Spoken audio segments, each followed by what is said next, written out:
Thank you, Mr. Speaker. Well, I believe the Minister of Natural Resources is a little confused.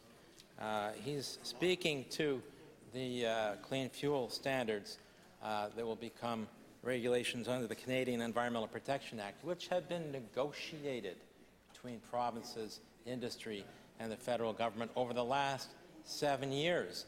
They asked for a delay before, they got a delay before. They asked for the regulations, content of the regulations to be changed, they got the contents of the regulations to be changed. So I don't know what the current game is, but these are regulations under the Canadian Environmental Protection Act, not a tax. So I don't know how they think they're going to address carbon emissions.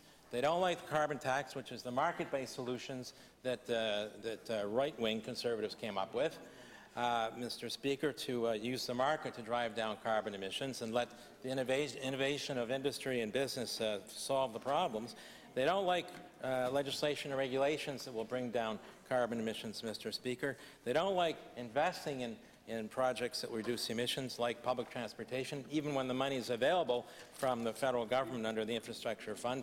So what do they want? A voluntary practice to please ask industry to do their best, full stop, point final, which is where we started back in 1992 in the conversations about cutting carbon emissions with the provinces and industry, Mr. Speaker. So it's pretty not surprising, but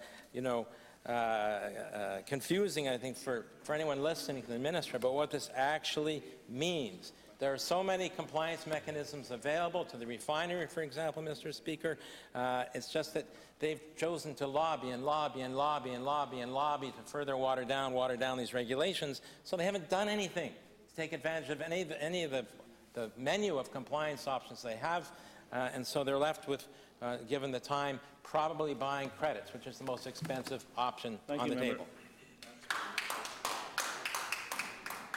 The Government House